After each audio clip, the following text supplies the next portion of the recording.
은행이 위기다. 자칫 잘못하면 은행이 파산도 할 수 있다. 이런 얘기 저도 많이 했고요. 또 실제 여러분들도 많이 들으셨을 거예요.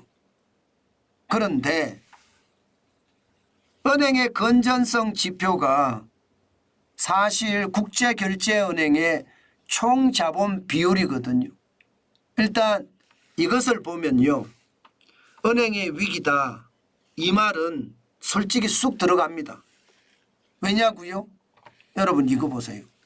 2019년에 국제결제은행의 총자본 비율을 보면 15.25%입니다.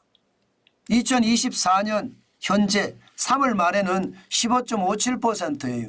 2023년 15.67%보다는 떨어졌지만 그래도 말입니다. 국제결제은행 BIS 총자본 비율은 15.57%로 비교적 양호합니다.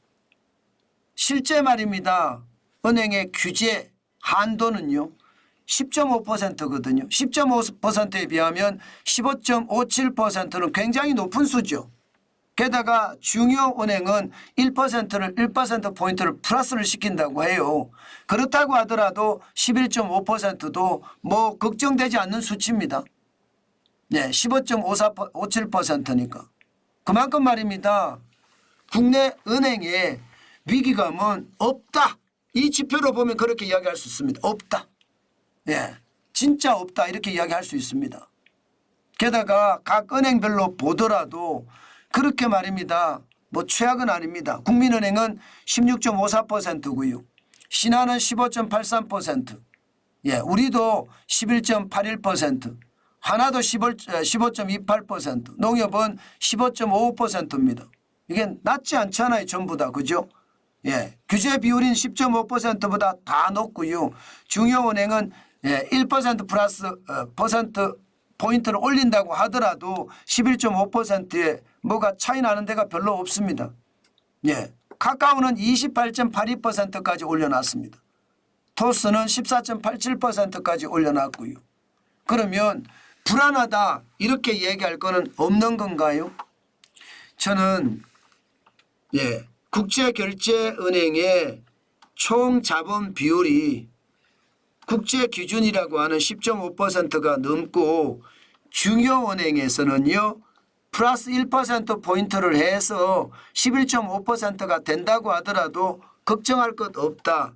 이렇게 얘기하지만 사실 벌어질 위기를 생각하면 그것도 아니라고 저는 봅니다.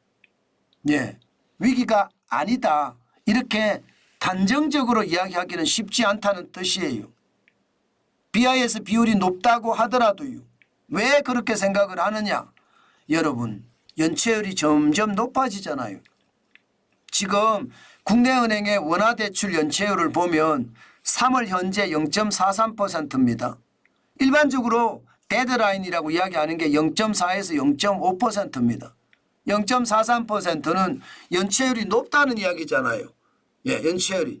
그러면 여러분 그만큼 말입니다. 국내은행의 위기감도 있다는 뜻이 되나요? 저는 위기감이 있다는 뜻이 된다고 보고요. 게다가 여러분 2023년 5월부터 0.40% 올라갔었거든요.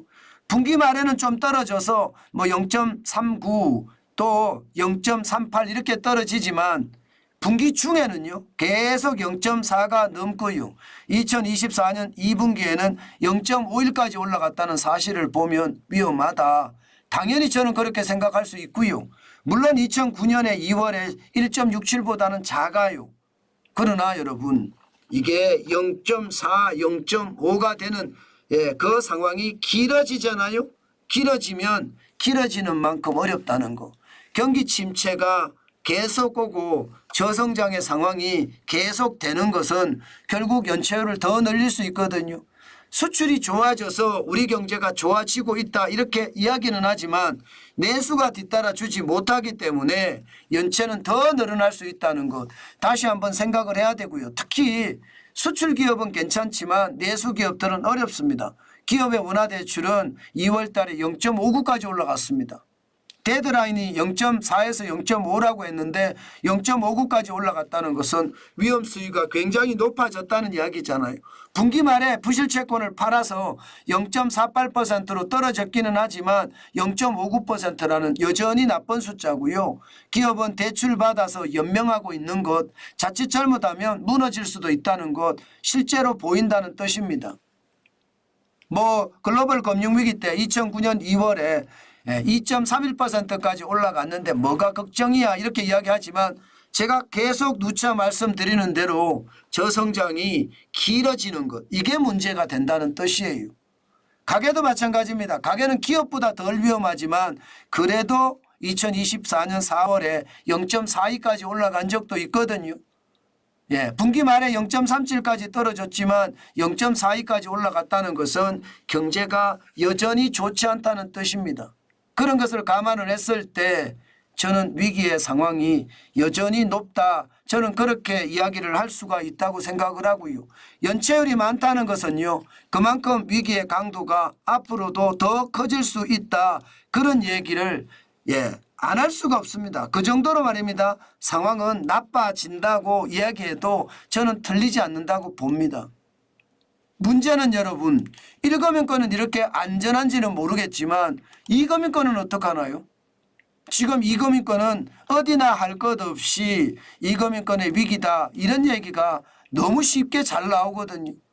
저는 그게 1금융권의 위기가 커져서 2금융권으로 확장되는 것 저는 그것도 생각을 해봐야 된다고 생각을 하거든요.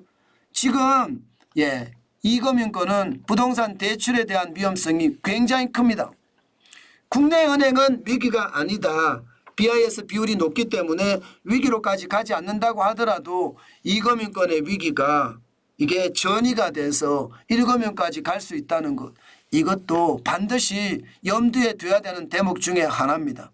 그나마 다행인 것은 여러분 부동산 PF 대출이 뭔가 위기를 극복할 수 있는 그런 수준으로 낮추겠다 하는 정부의 노력 그나마 그것은 다행이라고 보지만 여전히 2023년 4분기에 135조 6천억 원이 될 정도로 태형건설이 무너질 정도로 부동산 PF 대출은 2금융권의 위기감을 불어넣어 주고 있거든요.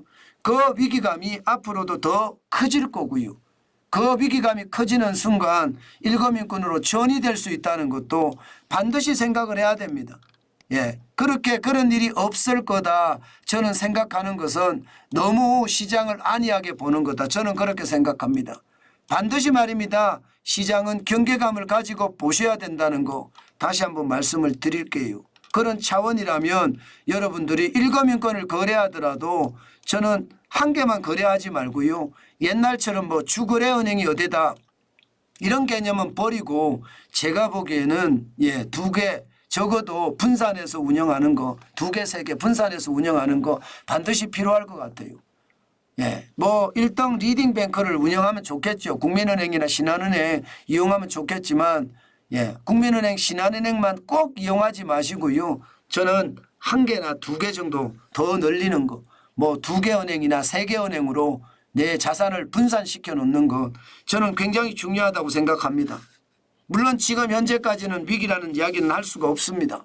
그러나 저성장이 길어지고 그 길어지는 상황에서 부동산 PF 대출에 대한 어떤 마무리가 제대로 안 됐을 경우 그때는 위기감 굉장히 커질 수 있다는 것 다시 한번 우리 생각하자고요.